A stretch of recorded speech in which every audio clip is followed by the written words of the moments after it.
Hello and welcome to day 26 of Inktober Tangles. I'm Anica Gabrovec, a CZT from Croatia, and today we will draw a tangle called Owlpeek. Owlpeek. So like an owl, a bird. Peak, like peeking. It's a simple one that you can use basically as a fragment and stack them on top of each other. But I think because I have this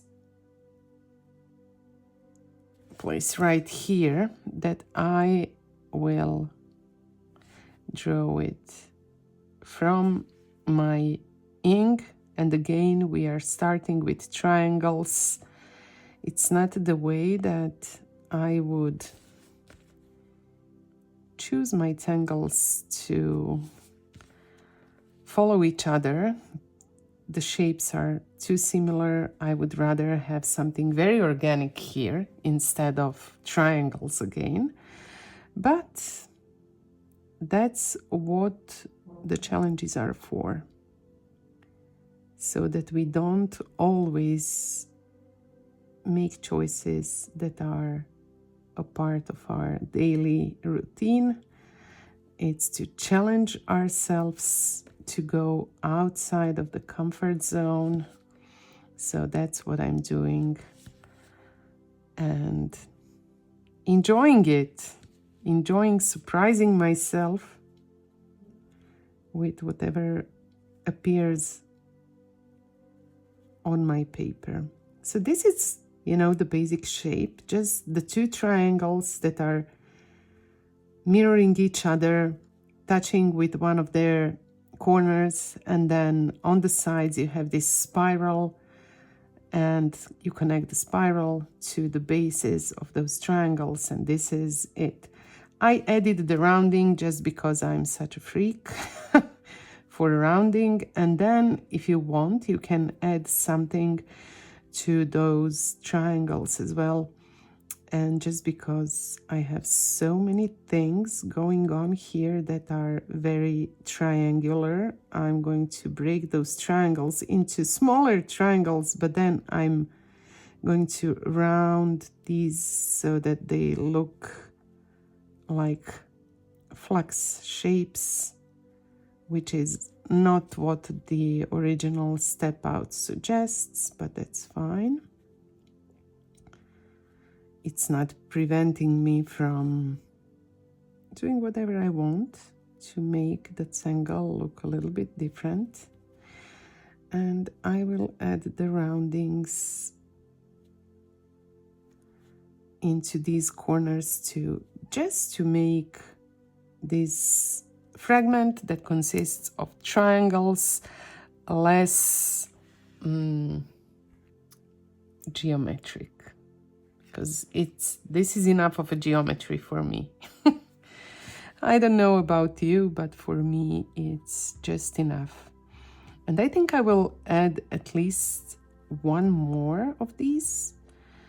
Maybe somewhere here, I don't know. I'm thinking about how to place it. Maybe I could even place it like, let's do it here. So I will not mirror those two fragments. I'm using one side of this shape to start the triangles, and then I'll do the same. So you can play with the proportions here, meaning maybe you will decide to make the triangles bigger and these swirls smaller, or vice versa. This is how you can kind of make it a little bit different than it is. I'm going to do the same with this one that I did with the previous one, which means more triangles, but then convert those triangles into these teardrop shapes, I'd say, or flux shapes. Zentangles, tangle, flux. And I'm going to just take my time to add a bunch of roundings to all of those sharp corners that I have inside the shape as it is. So from the two triangles that we start with, we end up with a fragment that more or less has a hexagonal shape, right? So it's not maybe a perfect hexagon, but a hexagon nevertheless. Still very geometric, but because of this swirl inside and the roundings, it's not so rigid anymore, I'd say. It's not rigid as it was. So now it's time to shade and highlight, and I will keep it quite simple. Or at least that's my intention now that I'm starting, and we will see how that goes.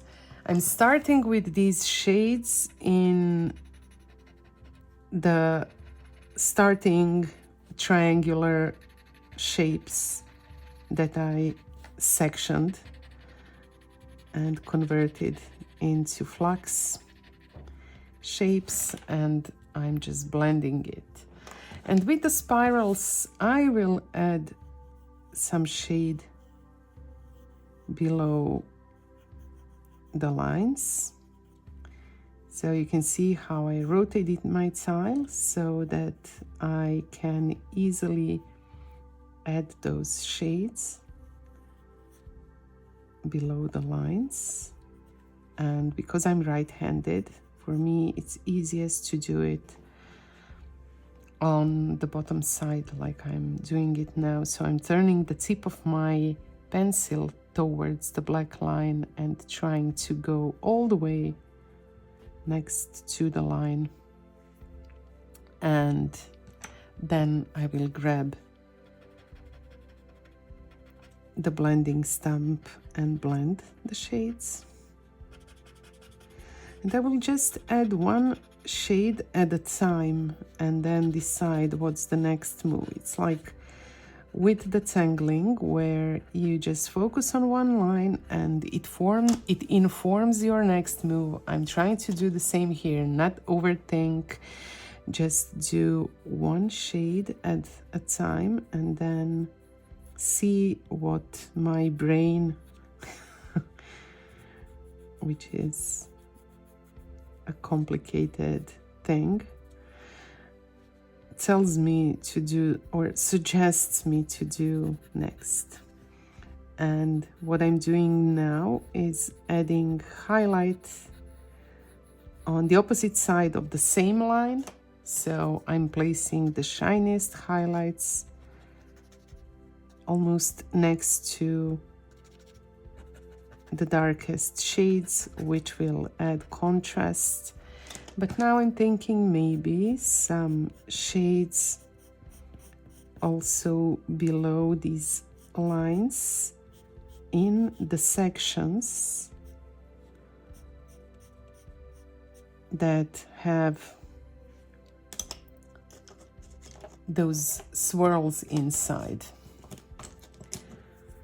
You can hear my supplies making some noises when I choose the next one I need, because it would be easier maybe to just be very organized and do the shades first, then highlights, and use one supply at a time.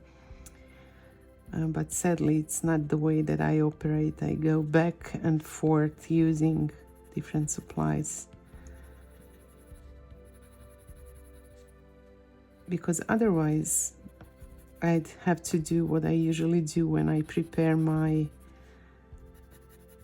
classes, which are more structured and planned, pre-planned, but this is not the case with these videos. I want to keep them simple for myself and very intuitive, not pre-planned.